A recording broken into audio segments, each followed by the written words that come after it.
Salve, meus amigos da Goblin TV! Mais uma vez eu estou aqui com uma entrevista especial para vocês que acompanham o nosso canal todas as sextas às 19 horas.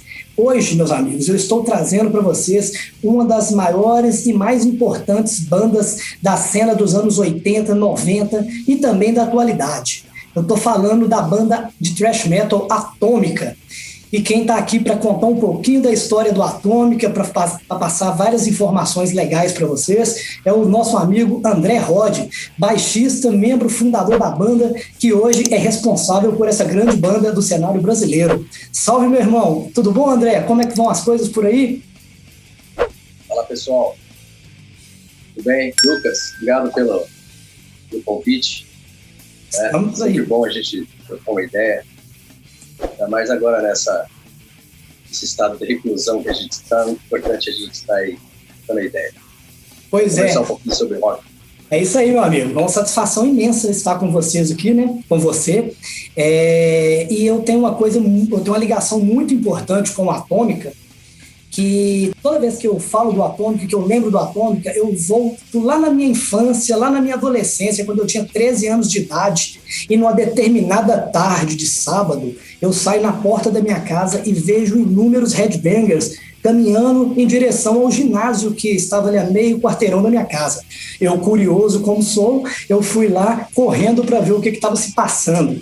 Na hora que eu cheguei na porta do bar do Geraldinho, na esquina do ginásio, eu já vi o cabelo do André Rod quase arrastando no joelho, aquela galera de headbanger bebendo, jogando sinuca, Mário Sonefuge, a galera da banda toda ali, uma comemoração, uma celebração incrível. Aquilo tudo ali me deixou muito impressionado e rapidamente eu tive que voltar lá na minha casa, pedir minha mãe um trocado para me ver esse show que ia ser realizado. Na época o show era Genocídio, Atômica, Evil Hammer e o Insulter aqui de Belo Horizonte. Você tem alguma recordação desse show, André? Como que era para vocês, assim, né, tão jovens, saírem lá de São Paulo, fazer um show em outro estado, conhecer outras pessoas? Você tem alguma recordação desses dias? Ah, sim, lembro muito bem desse dia. Em Contagem, né? No ginásio, realmente, eu lembro. E eu lembro que com o Genocídio, a outra banda eu não lembro, se não me engano a banda era daí mesmo, né? Evil Hammer e o Insulter. Isso, é. E a gente já conhecia o pessoal do Genocídio, né? Daqui mesmo, né? Sim. Do estado de São Paulo. E essa questão do sinuca aí, do bar antes aí, é uma coisa que a gente sempre fez, né? Sempre que a gente chegava um pouco mais cedo na cidade, a gente costumava fazer uma troca de ideia com o pessoal do local, né? Um aquecimento, né? Do local. Um aquecimento, era bem legal isso aí. A gente sempre fez isso aí. Sempre que tinha oportunidade, a gente fazia. E a gente andar por outros lugares, por lugares diferentes, pra gente sempre foi muito, muito bom, prazeroso, né? Conhecer gente nova. E o que a gente quer é isso, né? Apresentar o trabalho da gente para novos fãs, né? Para que as pessoas conheçam o nosso trabalho. Muito legal. E vocês chegaram a tocar em outros estados naquela época, assim, Rio, São Paulo, talvez Nordeste, não me recordo, não tenho informações sobre isso. Sim, nos anos 80, esse nosso primeiro e o segundo nos deu chance de, dentro dos anos 80, de conhecer vários lugares, né? Foi o Atômica 1 e o Limits of Insanity. Uhum. Nós tivemos no Nordeste, sim, Minas várias vezes, para alguns lugares de Minas também, né? Rodamos aqui, eu acho que só não fomos para o Sul, fomos para o Centro-Oeste, rodamos por aí, cara. Foi bem legal. Muitos shows, né? Muitos rolés aí. Sim. Deve ter sido uma época bem legal para vocês. Você falou aí do primeiro lançamento, né? Que é o Atômica de 1987. Esse disco, eu tive esse disco na época, foi um dos primeiros álbuns em LP que eu tive. E nessa época eu não tinha tanto conhecimento com bandas do exterior, né? Eu conhecia mais as bandas nacionais. E esse álbum me impressionou muito naquela época e teve uma repercussão muito grande por conta do vocal extremo do Laerte Peer, né, que era um vocal bem agressivo, naquela vibe do Creator, antigão e tudo mais. E já no segundo álbum, o Limits of Insanity, você assumiu os vocais, né? Os vocais são bastante diferentes, já com a linhagem mais heavy, mais melódica, que é bem legal também. Eu, pessoalmente, agrado bastante desse disco também. E, recentemente, André, eu fiquei sabendo que o Fábio Moreira, que era o vocalista do terceiro álbum Disturbing the Noise, ele já estava fazendo parte da banda naquele período ali que antecedeu as gravações do Limit of Insanity. E aí me veio uma dúvida. O álbum Limits of Insanity, ele teria o vocal do Fábio Ribeiro? Ou o que aconteceu ali que você assumiu os vocais? Foi mais ou menos por aí mesmo. O Fábio ele foi convidado a entrar na banda logo na saída do Laerte.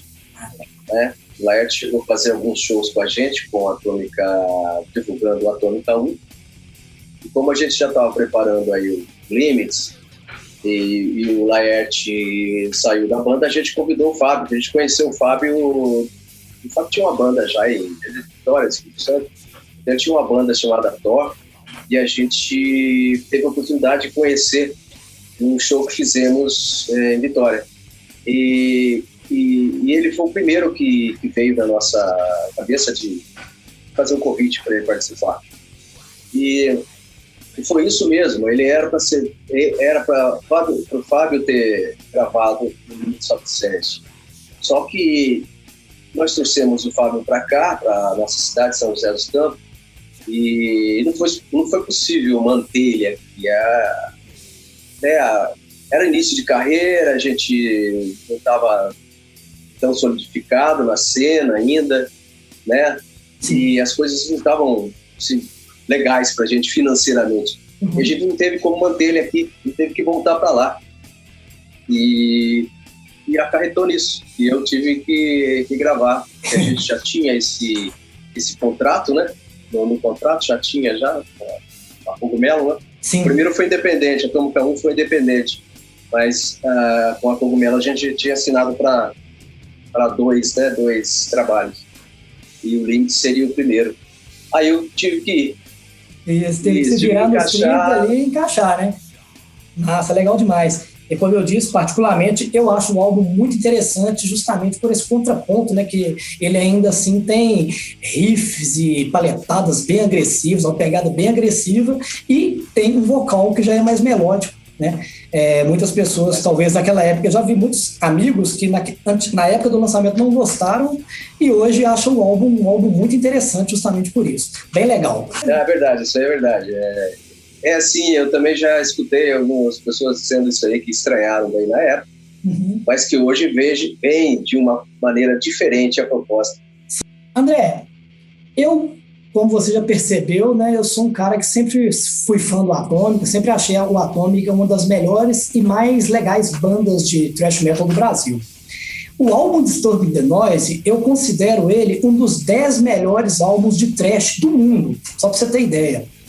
E ele é um álbum bem agressivo, já tem uns blast beats, tem um vocal do Fábio Moreira, então ele é um álbum, para mim, é um álbum bastante extremo e me agrada demais também, né?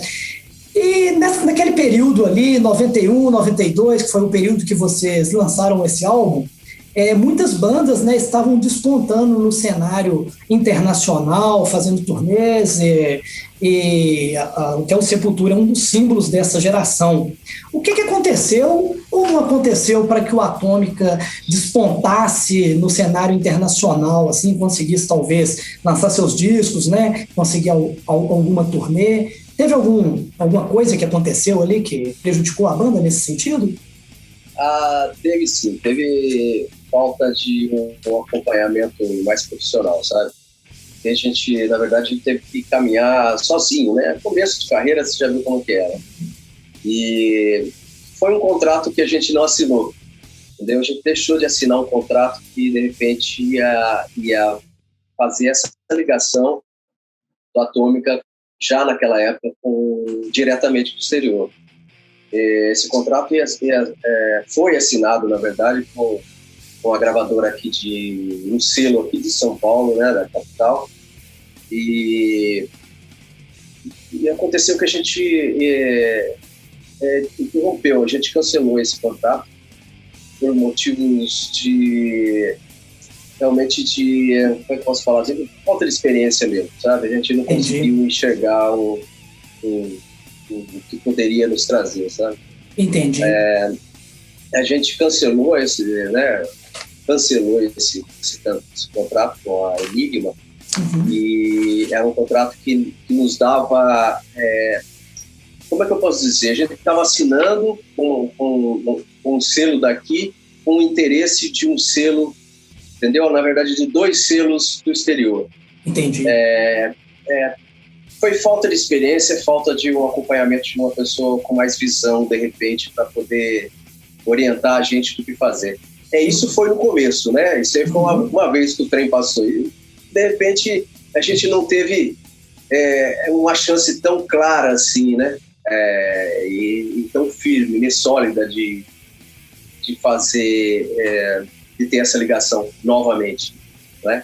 O que a gente apostou muito no Disturbed the Noise, né? Na repercussão dele, repercutiu, é o disco o trabalho mais cultuado da gente, né? De todos, até o momento, apesar do Atomic Town ser um dos que também seguem, sabe, quase na mesma patamar, né?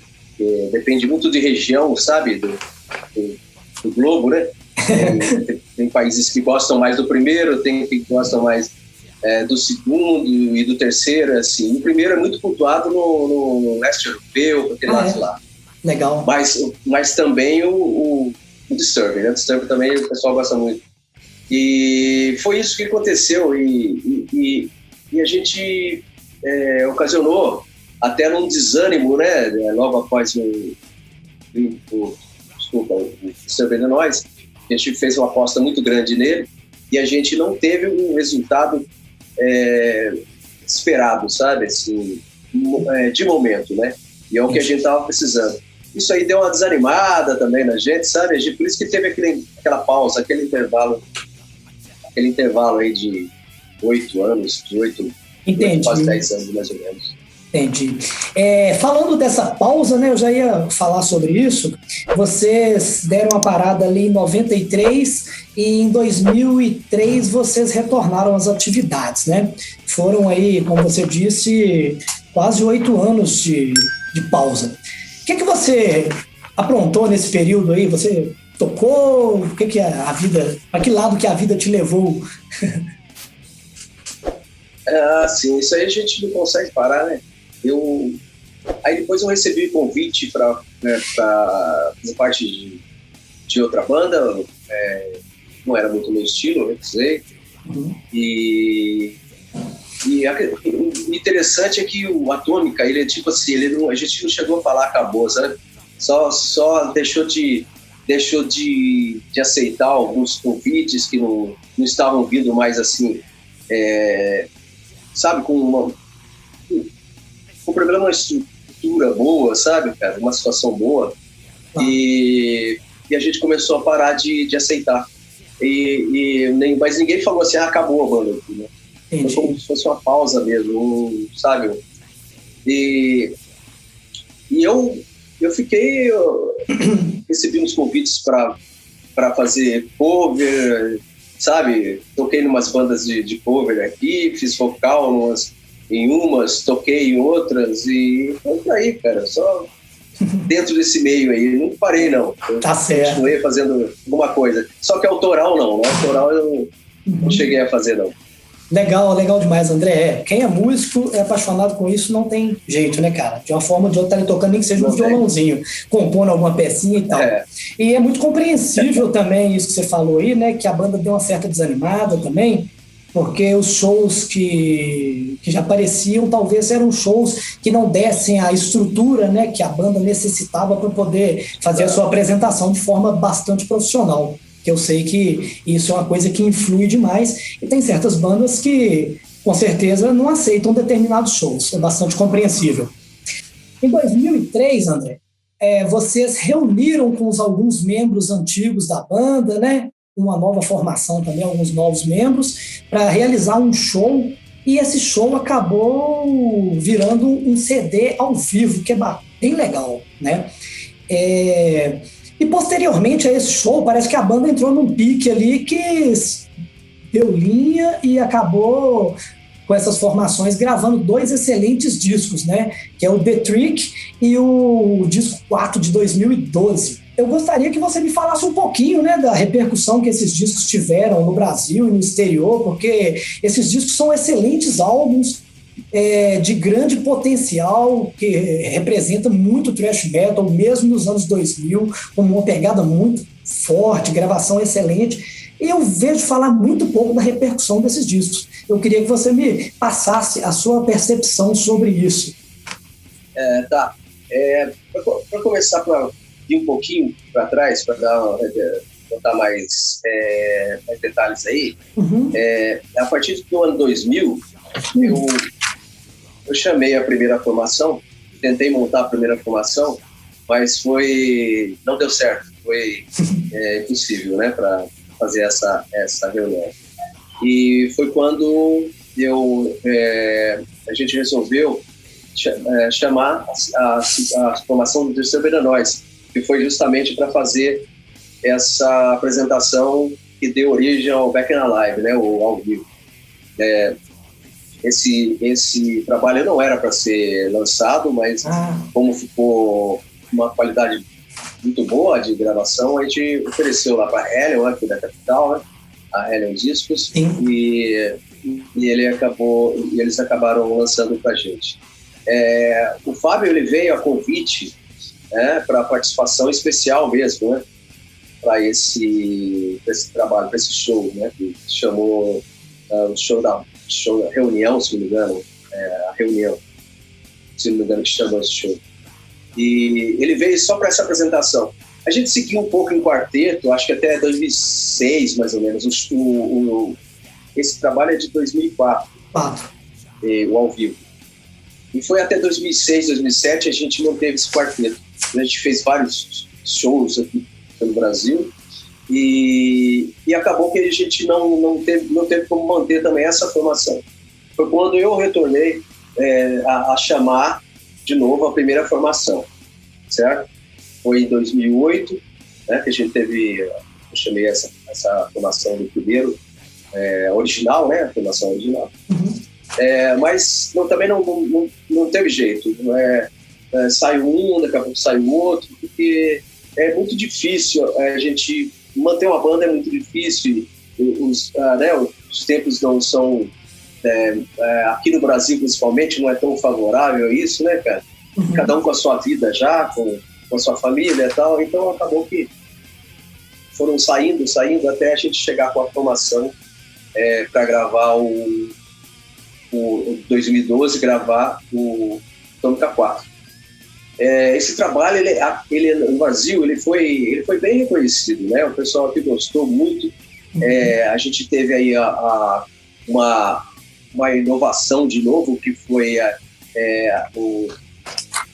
ter o Alex Rangel nos vocais, que um cara muito, era, vamos dizer assim, um frontman de primeira. Fizemos muitos shows com essa formação, né? E a repercussão foi muito boa. Já em 2018, em 2018, já com a formação reduzida, né? Houve mudanças, tal. A gente, infelizmente, deu o Alex Angel, né? Um assistente de motocicleta, né? A gente ficou também sem logo após um guitarrista que fazia parte também, resolveu deixar a banda, resolveu se manter num trio, né? E gravamos aí o The Trick, né? Que é de 2018. Sim. Que também vem dando frutos ainda, sabe? Ele continua vendendo, depois de todo esse tempo ele vende ainda. Legal. Então, quer dizer, eu acho que a única diferença que tem dessa nova, né? Vamos dizer assim, esses novos, né, que vieram de 2010 para cá, que são os Atômica 4 e o The Trick, é que, vamos dizer assim, as pessoas gostam muito daquilo que vira clássico, né, vamos dizer assim. É muito difícil nascer um disco nascer clássico. Então, geralmente o reconhecimento ele costuma vir assim depois de alguns anos, sabe? Sim. Reconhecimento, vamos dizer assim, eu não sei, eu acho que é uma questão de saudosismo, de repente, pode ser, entendeu? Faz sentido. Costumam falar mais, né? E relembrar as coisas, né? Mas eles tiveram, pra gente foi muito bom os dois, porque todos os dois, o Atomic Apart como The Trick, eles nos deram chance de muitos shows, de turnês, então, quer dizer, foi compensador, sim. Funcionou muito bem. E eles chegaram a ser lançados no exterior, algum deles? Não, esses dois não. Tá. Isso aí, tá na hora, né? Alguns já tá, daqui a pouco. Isso aí. Vamos lá. Em 2013, vocês, né, nesse período aí que vocês lançaram aí o 4, vocês chegaram a fazer uma turnê nos Estados Unidos e no México, né? Como que aconteceu essa turnê? E como que foram os shows? Quantos shows vocês tocaram nessa época? Fala um pouquinho disso aí, como que se deu esse rolê aí no exterior? Foi muito legal, cara. Foi muito legal porque a equipe estava bem sólida, né? Uma equipe bem legal, bem ensaiada. E foi muito divertido também, né? Porque, relembrando aqui de novo, o Alex era um cara muito divertido, sabe? Legal. Todos, mas era um que puxava, sabe? Puxava as brincadeiras e tal. Mas, como sempre, ele muito profissional também na hora do trabalho, né? Claro. Mas sempre foi muito divertido. Nós fizemos ali um show no Texas, que é em Austin, que é o que tem todo ano lá, o festival que tem todo ano, que é o SXSW. Sim, deixa eu ouvir falar. E foi muito legal encontrar um pessoal fã, sabe? Um pessoal que já conhecia a banda e tal, conversar com os caras foi muito legal, foi muito interessante. Mas acho que o mais legal mesmo é essa galera daqui vamos dizer assim, os hispânicos, né? Porque eles são bem parecidos com a gente, né, cara, na forma de ser, né, de pessoa, né? E a diversão foi muito maior no México, né? Fizemos, acho que uns 4, 5 shows mais ou menos no México, tem uma rodada boa, né? E foi bem legal, foi bem bacana. O pessoal é bem parecido com a gente, muito divertido, né? Sempre muito interessante, né, cara? Como eu falei no princípio da entrevista, né? Conhecer pessoas novas e mostrar nosso trabalho, conhecer novos fãs, isso aí é muito importante. Com certeza. Recentemente, né, no ano de 2020, um pouquinho antes talvez, vocês deram uma reformulada na banda, né, André? E vocês convidaram o guitarrista Red Bill e também o baterista Marcelo Bozol para a formação, né? Eu me lembro, até cheguei a fazer um post lá no nosso portal, e logo na sequência a gente já foi prejudicado aí pela essa pandemia do Covid, certamente vocês tiveram que parar com as atividades, né? Me fala um pouquinho aí como é que tá as atividades do Atômica hoje em dia, como é que tá a formação, continua a mesma, está trabalhando em algum material novo? Sim, o Red Bill está comigo ainda, o Marcelo Bozol. Eu tenho trabalhado desde 2014 eu tenho feito uma forma diferente de composição. Eu componho mais em casa e aí levo para o ensaio, né? Levo para o ensaio e mostro o trabalho para a galera. E lá a gente dá uma repaginada, mexe aqui, mexe ali, com todos os instrumentos funcionando, né? Mas agora complicou um pouco mais, porque agora a gente não está tendo ensaio, né? Ainda mais aqui a região está bem perigosa a situação, e a gente não está se encontrando. Mas o que eu tenho feito eu faço as gravações aqui em casa, né? Só num instrumento, e e mando para eles darem escutada e já ir sacando já os riffs, e, sabe, já conhecendo um pouco. Montando alguma coisinha, né? Isso, né? Isso. Fizemos há pouco tempo uma live, né, com essa formação, que já é uma live que antes da mudança da formação, ela já estava para acontecer. Aí mudou a formação e acabou essa live concretizando. Aí eu dei uma acelerada, convidei os dois para participar da banda, né? E dei uma acelerada boa nos ensaios, na época que a gente estava podendo ensaiar um pouco ainda, e fizemos essa live.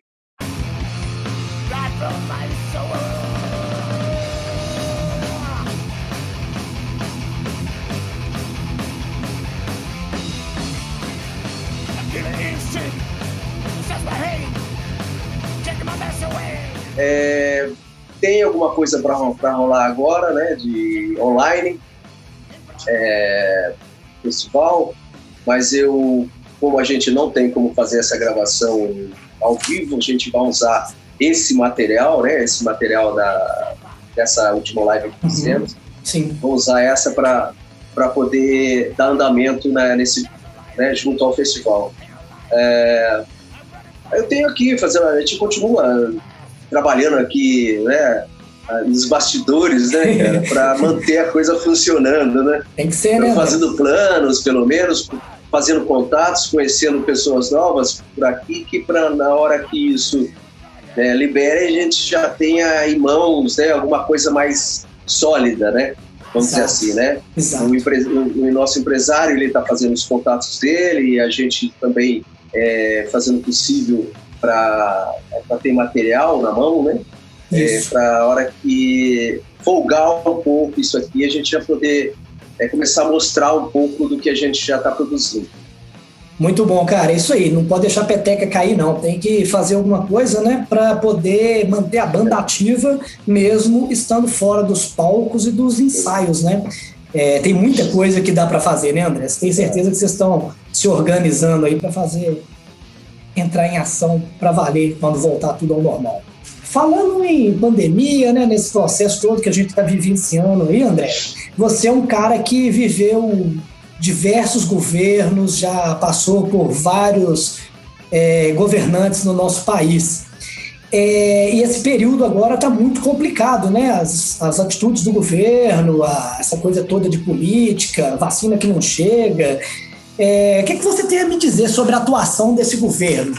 Essa atuação do governo tem algo nela que te deixa muito indignado? Total, né, cara? Porque eu acho um desleixo, uma falta de respeito, né? Total com a população. A gente enfrenta aí essa situação da pandemia, né? Que é uma coisa que pegou todo mundo de surpresa, mas governos fizeram o que tinham que fazer para ajudar seu povo, né? Sim. E o que a gente vê hoje é que não existe um interesse tão grande nisso, né, cara? Existe, parece, uma queda de braço. Isso, e admitir certas situações, né? Tem muita ideologia no meio, né, politicagem, cara? Né, André? E politicagem, tá? Eu acho que todo governo tem politicagem. Sim. Todo governo que passar vai ter conchavo. Mas o que eu vejo, o que eu costumo analisar é aquilo, vamos dizer assim, a gente não é que parecer egoísmo, mas, sabe, nem egocentrismo, mas é tipo assim, o que eu vejo que é bom para mim, o que vem é bom para mim, logicamente vai ser bom para muita gente que pensa igual a mim, né, que sabe, e que me agrada, logicamente que eu vou apoiar. É lógico que a politicagem existe, é lógico que existem conchavos, existem problemas em todo governo, existe corrupção, mas eu ainda prefiro aquele que faça tudo isso, que esteja no meio de toda essa situação suja, mas que ainda tem um olhar mais para o lado social, que é o lado que a gente está, não é? Pois é. Porque eu não vou, como que eu vou apoiar uma coisa que que me prejudica. Né?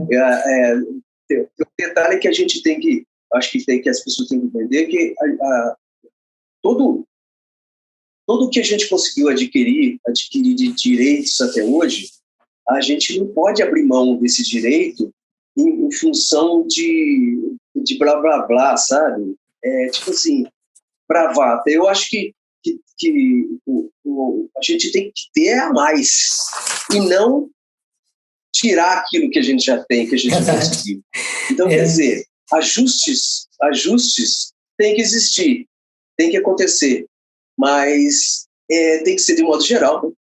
Só pro lado do trabalhador, não, né?